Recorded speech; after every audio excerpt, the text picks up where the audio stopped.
नमस्कार, आपलं दापोलीमध्ये स्वागत. तुम्ही आलात कुठून? शेगाव अकोला. व मस्त गजानन महाराजांची माणसं आमच्याकडे आली. तर तुम्ही आलात आमच्याकडे माऊली कृपा होमस्टेमध्ये स्टे केलं. तर म्हणजे आम्हाला तेच विचारायचं की तुम्हाला म्हणजे आमच्याकडे असं काही थोडं आम्ही काही चेंजेस करायला पाहिजेत किंवा काय असं काही सुचवायचं असेल तेही सुचवू शकता.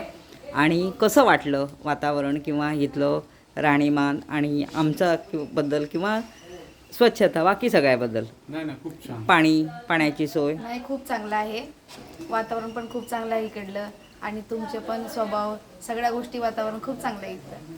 शांतता मिळाली. हो. तुम्ही बोला. परिसर पण खूप छान आहे. बोलली ओके. परिसर खूप छान आहे. झाडं वगैरे तुम्ही लावलेले जे आहेत ना, त्यामुळं काही कारण नाहीये. खूप छान आहे. पाणी वगैरे सुविधा बाकीपेक्षा तर इथं बेस्ट आहे. ओके. कधी पण इथे येऊन राहायला सर्वांनी पण यावं आणि फॅमिली सारखं एक घरासारखंच आपल्या इथे भेटेल आपल्याला राहायला. एका घरातून निघून आपण आपल्याच घरी आल्यासारखं वाटतं. तो फील यायला पाहिजे होमस्टेला.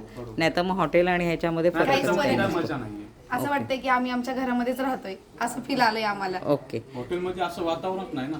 तुमची अपरात्री आल्यावर तुम्ही कसे झालं? ओके. अपरात्री आल्यावर आम्हाला चांगलं तुम्ही म्हणजे सहकार्य केलंय खूप. अच्छा, बरं. तुम्ही आता आलात तसेच बजेट तुमचे फ्रेंडली आहे. सर्वात मेन म्हणजे बजेट फ्रेंडली आहे. हा. काही जास्त हे नाहीये, महागायचं नाही, काय नाही. एकदम स्टे चांगला आहे आणि कधी पण या आणि कधी पण त्यांना कॉल करा. कधी पण तुम्हाला एनी टाइम सुविधा आहे. खूप छान वाटतं. माझं यूट्यूब चॅनल आहे, त्याच्यावर पण तुम्ही फीडबॅक टाका, गुगलवर टाका. आणि तुमचे कोणी फ्रेंड सर्कल नातेवाईक कोणी असतील तर त्यांनाही आमच्याकडून आमंत्रण द्या.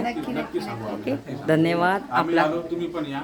ओके. आम्हाला गजानन महाराजांच्या भेटीला यायचंच आहे. नक्की फोन करू. आपला प्रवास सुखाचा हो. Okay, thank you. थँक्स. धन्यवाद.